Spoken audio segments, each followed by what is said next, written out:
First, misery in Gaza. Billions for reconstruction, but can the major players agree on the rules of the game? All this and more on World Insight.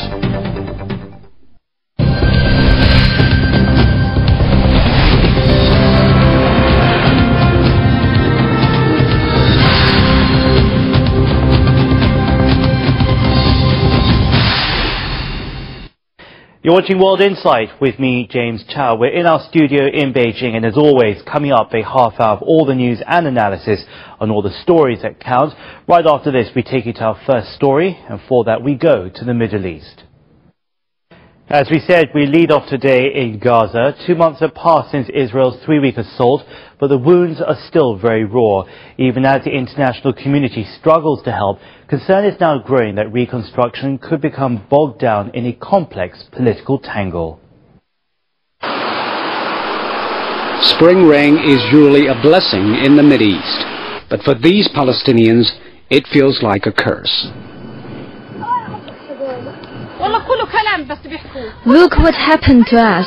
They don't care about us. Our sons are sick from the cold. Look at the tents. Last night all the tents blew in the storm. All our children are sick. Thousands of Palestinians in Gaza are living in camps, but they are the lucky ones. 2 months ago, Israeli bombs reduced Gaza to rubble. About 100,000 Palestinians were made homeless, and they have no idea when help or hope will come.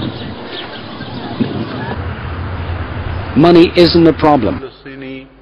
Monday's donor conference in Egypt raised $5 billion for reconstruction aid, well over the $3 billion that the Palestinians expected. I am confident that the rebuilding of Gaza can begin within the next 6 weeks. I'm equally confident that if so delivered, your assistance can and will be accounted for to the last dollar spent.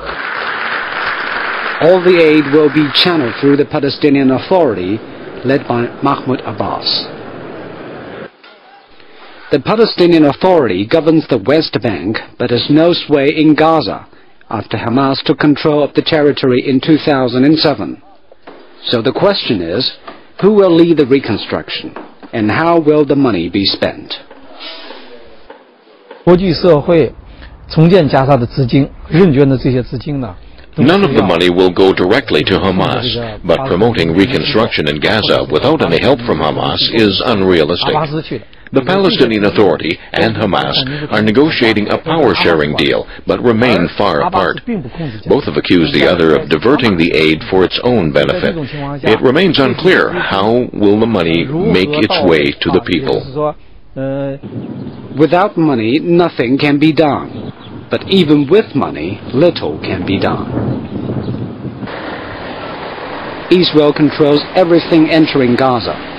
It has barred cement and other building materials, including piping, which Hamas could use to fire makeshift rockets. If the crossings stay closed like that, then the money is not enough.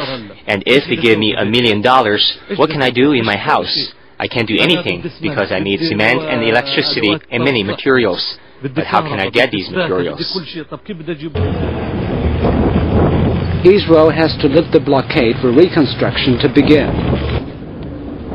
But at present, that possibility is near zero. Israel says militants in Gaza have fired more than 120 rockets since the end of Israel's assault in January. It fears opening the border would allow Hamas to rearm. Israel fully supports the conference and the idea to strengthen support for the people of Gaza, both immediate humanitarian aid and reconstruction. But we must be clear, like the international community, Israel does not want to see support to Hamas. We want to see support to the people of Gaza. Egypt has been an active mediator, hosting 2 talks in Cairo. One between Hamas and the Palestinian Authority for a unity government, the other between Hamas and Israel for a sustainable ceasefire.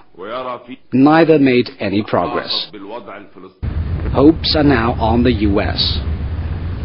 Arab public opinion sees the United States in large part through what I call the prism of pain, the Arab-Israeli issue, the Palestinian-Israeli issue. That is the prism through which they pass judgment on American administrations, day in and day out. And more than anything else, they're watching to see what's going to happen on this issue. And this week, eyes were watching Hillary Clinton on her first visit to the region as the U.S. Secretary of State. She attended the reconstruction conference carrying a check for $900 million for Gaza. She traveled to Jerusalem and the West Bank, sending a message that the Obama administration is determined to bring a change.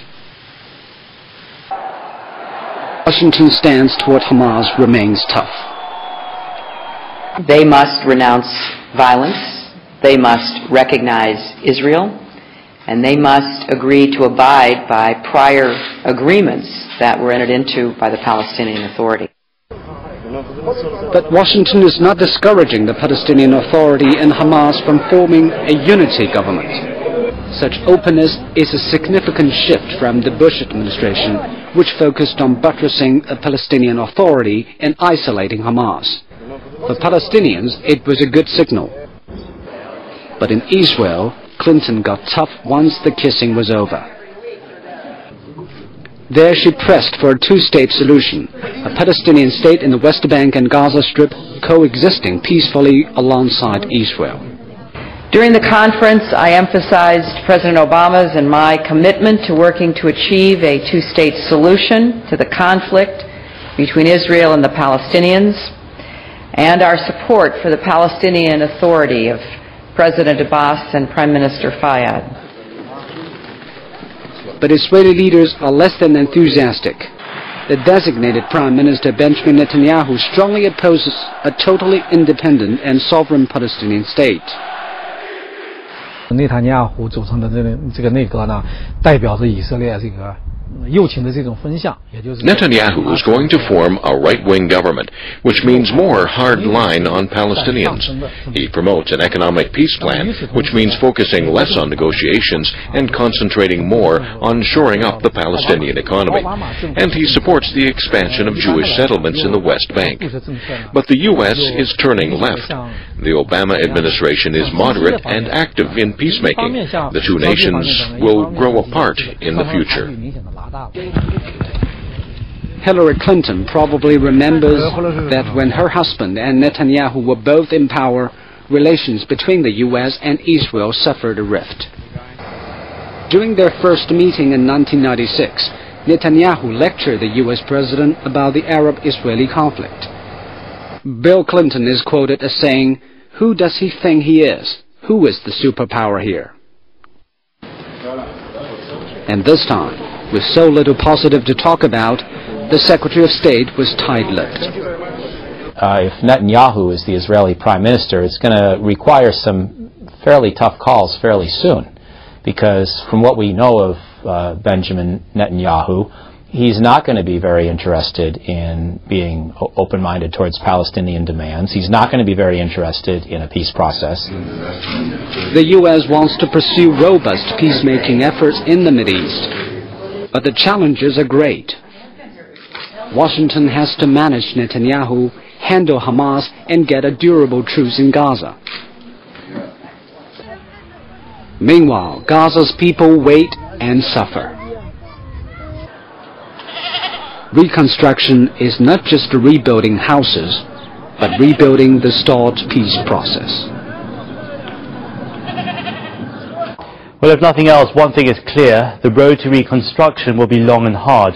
Cash alone will not mend Gaza. It needs peace and stability. And that requires several things. Hamas would have to recognize Israel while healing divisions within the Palestinian Authority. Also, Israel would have to recognize Hamas and seek a binding ceasefire. None of this can come too soon for the people of Gaza. Up next, a quick break, and when we come back, a mutiny in Bangladesh.